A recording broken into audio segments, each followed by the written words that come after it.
If Europe were once more united in the sharing of its common inheritance, there would be no limit to the happiness, the prosperity and glory its 300 or 400 million people would enjoy. If Europe were once more united,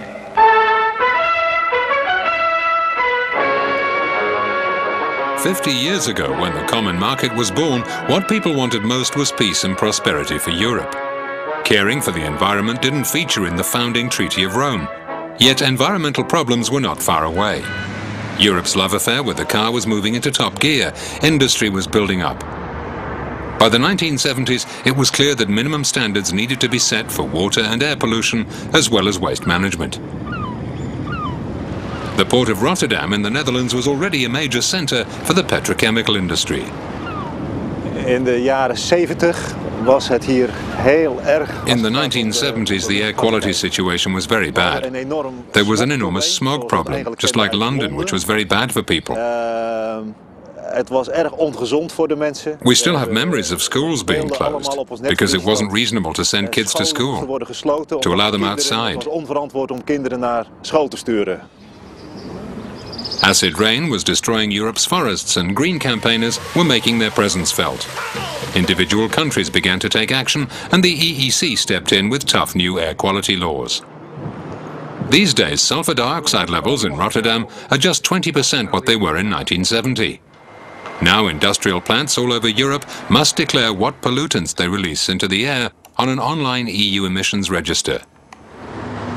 But there are new pressures on the quality of Europe's air, from emissions of ultrafine particles which, when breathed in, lodge deep in the lungs. As a result, researchers reckon that our lives are all being shortened by 9 months. Technology has been developed to filter out the particles in new diesel engines. But domestic heating systems emit large amounts of this fine dust, and that's the next big challenge ahead. 50 years ago, Europe's polluted rivers also needed help. The Rhine crosses 6 countries, a source of water for 50 million people. After the Second World War, the river was little more than an open sewer, as local people well remember. Summer 1964 was the last time that I swam in the Rhine, and it smelled so bad and was so polluted that I felt nauseous and was sick. And I said then I wouldn't swim here anymore, and I haven't done so since then. But I would now rather like to swim across the Rhine again. But I don't dare to anymore because I'm a bit out of practice. In the 1970s, Germany and the other countries bordering the Rhine, with backing from the EEC, began to clean it up, installing treatment stations and working closely with industry. But in 1986, a fire triggered a catastrophic chemical spill in Switzerland, which wiped out all aquatic life in the Rhine downstream for 400 kilometers. This called for drastic action, and a more tightly coordinated cross-border approach achieved near miracles. 10 years later, salmon were back swimming in the river. This integrated approach in the Rhine served as a model for current EU water legislation. Now, instead of managing a river and its water quality according to national frontiers, the whole territory of a river is taken into account. And while Europe's rivers were being cleaned up, so were the seas we swim in. Since 1990, there have been huge improvements, and now 9 out of 10 bathing areas are considered to be clean and safe. As Europe's become richer, we've become a continent of consumers. We all generate a kilogram of waste every day. Rubbish which pollutes the environment and also uses up the world's resources, as experts in the sustainable use of resources know only too well. There is a huge stock of raw material in society. I think there's enough aluminium and steel which could be recycled to support 400 years of economic growth. It's already here, it's not in the mountains, it's not in the ground, and we can recycle that effectively and maintain our use of that. The EU has been pushing for better management of waste for more than 30 years. The aim is to bring Europe even closer to a recycling society and limit our dependence on basic raw materials. There's legislation to tackle the increasing mountain of old televisions and computers. Electronic scrap now must be stripped of any hazardous substances and recycled as much as possible.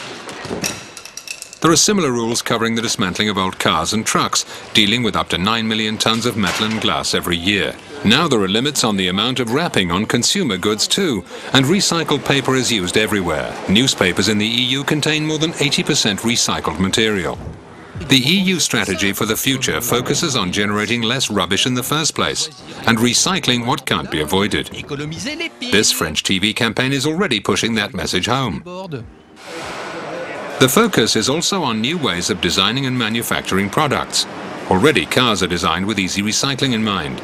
Today, about half of the metals, glass and paper produced in the EU are made of recycled materials. Waste is increasingly becoming an economic resource in its own right. With growing consumerism, chemicals have become an essential part of our everyday lives. The European Union has some of the toughest chemical safety laws in the world. The EU has already introduced a ban on harmful chemical substances such as asbestos, even having to strip it out of its own Brussels headquarters. Last year brought a groundbreaking law on the registration, evaluation, authorization and restriction of chemicals, REACH for short. Before REACH, it was up to the authorities to prove that a particular substance was dangerous. The new rules oblige companies to test the chemicals they produce for dangerous characteristics and show how these chemicals can be handled safely, all making for a much safer working environment and a healthier Europe. We could avoid 50,000 cases of professional respiratory illness and 40,000 cases of professional skin complaints, both linked to chemical substances. The researchers calculated that it could lead to a saving of 3.5 billion euros over 10 years.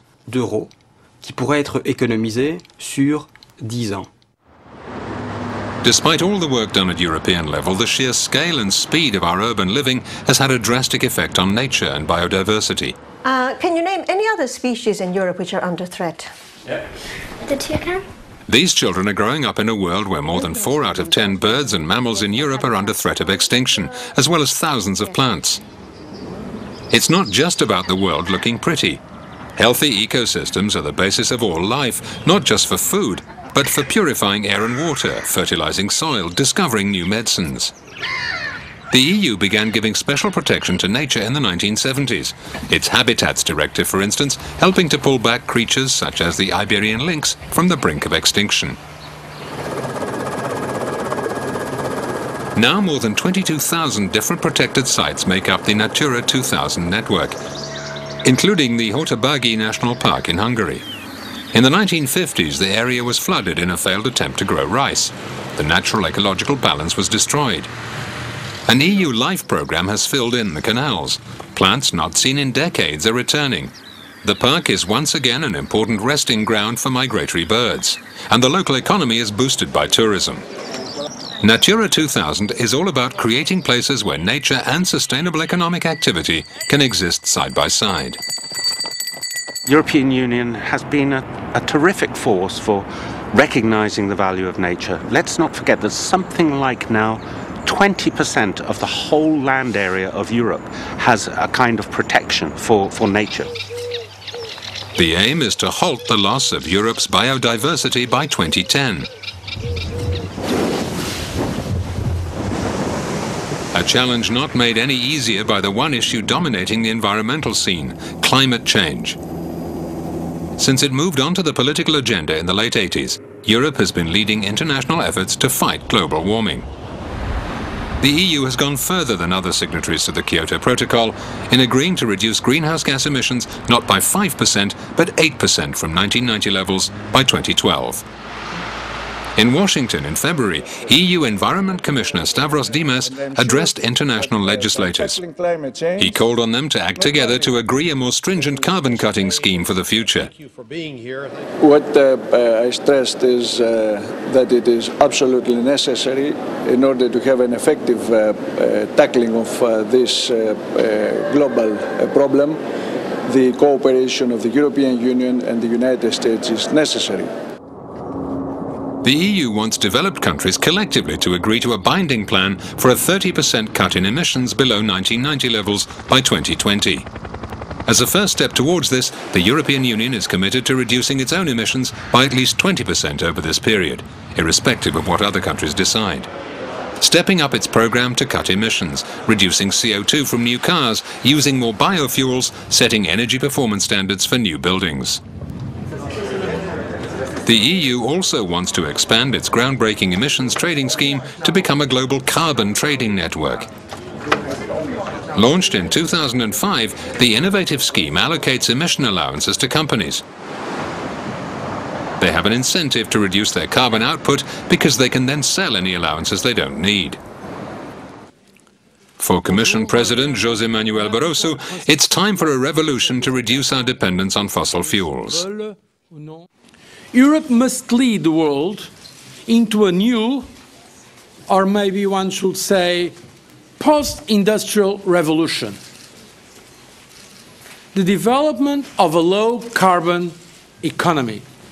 We have already left behind our coal-based industrial past. It is time to embrace our low-carbon future. The environmental challenges faced by these children 50 years ago and those faced by children today are very different ones. The European Union has been a major force for protecting the world we live in. It's not going to stop now. Don't use cars as much as we do these days.